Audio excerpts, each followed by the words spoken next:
the next step is to put our model into a mobile app. So we're going to use MIT App Inventor.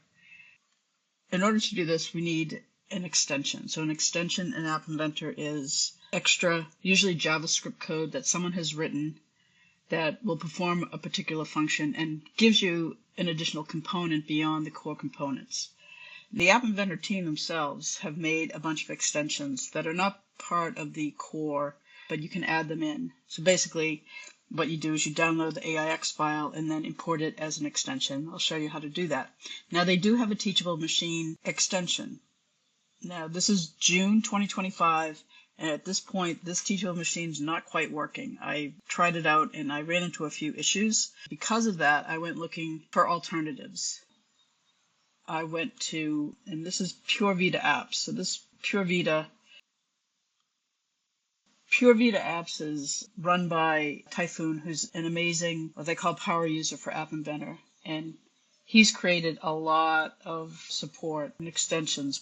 He also has this great extensions directory of all the extensions that anyone has made. So he's made a lot himself, but then other people's extensions. He lists the MIT extensions. I was looking for other teachable machines. That's the App Inventor one.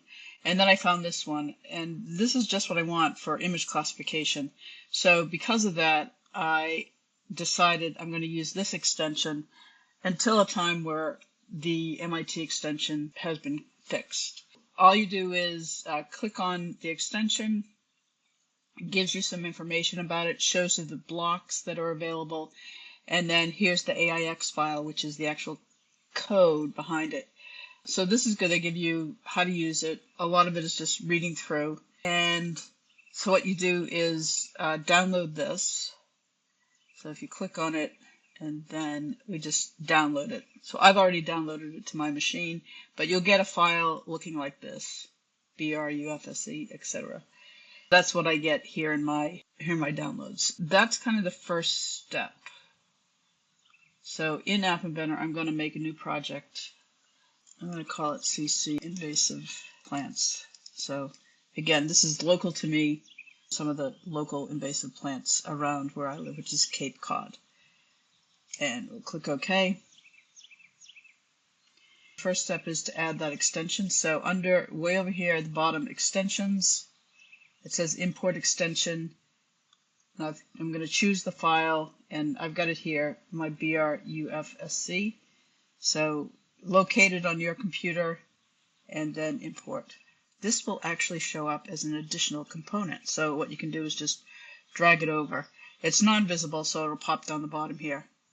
Now, the properties for this, remember we saved our invasive species model from Teachable Machine, the link that Teachable Machine gives you, so that's what I'm going to copy and put in here. So that accesses the model.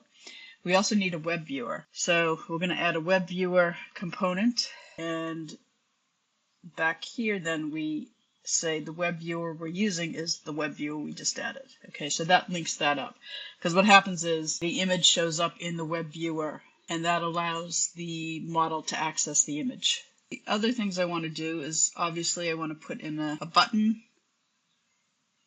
And let's make this centered so everything shows up in the middle. This button, I'm going to rename Classify button. So it will say Classify Plant. And I just changed a couple of things to change the color and the size. And then below that, I'm going to have a label. And I'll call this Classification. And I'll make this a little bit bigger. And right now we're going to, maybe I'll put waiting to classify. Maybe for the screen, I'll put invasive plant classifier. Switching to the blocks editor, looking at the blocks, we've got classifiers ready, got classification. When the classifier is ready, let's set the label to say model loaded and ready. Okay, so we know we can go ahead and start classifying. And then the next step will be the classify button. When we click on that, we're going to call the Teachable Machine to start classifying the video data. And then when it gets the classification, Basically, the way this one works is it gives you one classification and then it stops. I'm first going to start with just showing you what it looks like, the result. Let's just do that and we can stop there. I'm just mirroring my phone here on my computer. Alright, let's connect to the AI Companion. I'm going to scan the QR code with my phone. And let's get my picture up here. So this is bittersweet. So what I'm going to do here is just hold this up to the picture on my computer and I'm going to say classified plant. And this is what we get back. So let's just bring this over so you can see. This is what it looks like. These are keys, the 3 classes. These are the values, the 3 numbers. And these 3 numbers, you notice, add up to 100%. So this is the confidence level. So what we want to do is find the one with the biggest. And in fact, I'm going to not accept that because number 1, it's wrong. We want to check if, say, the confidence is more than 80%. If it's not, we're just going to say unable to classify. Let me go back here. When we get the classification, first, we're going to loop through our results. So we can say, get the keys from result, which will give us a list of those 3 items, right? Bittersweet, honeysuckle, and rose. So those are our 3 keys. So for each of those that we'll get into a list, we're going to say if, and we'll use this greater than math block, and we need to say get value for key, and the key is going to be the item, and the dictionary is going to be result, and we're going to, I want to use a limit of 80% confidence. So if it's greater than 80%, what I'm actually going to do is I'm going to initialize a variable found plant, say. And I'm going to set it initially to false. This will allow me to test whether or not I found it. And what we can do is say set found plant to true. We can also set the classification label to say, I'm going to make this with a join. I think I need a few more of these. And we will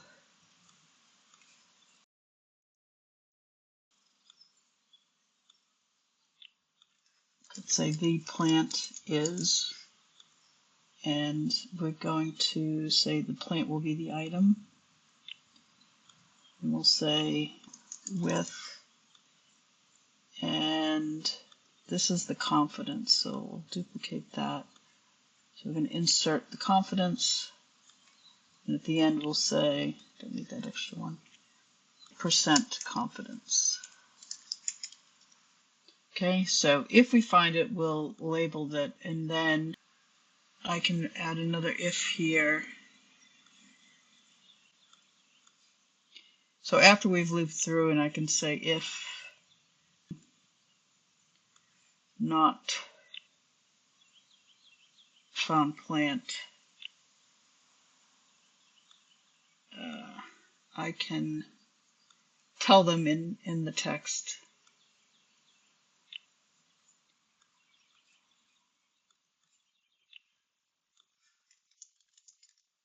Cannot identify plant with high enough confidence. Let's now see if we can get this to work. Let me start this again and we'll reconnect.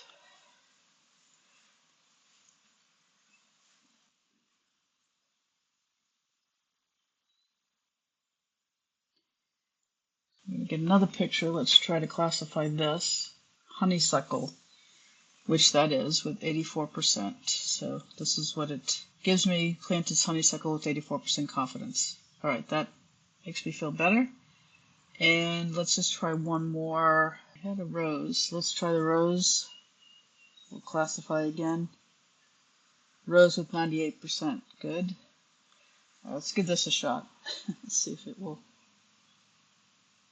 Cannot identify. It might mean that I need to go back and update my model. But for the purposes of this tutorial, we're going to continue with the rest of the app.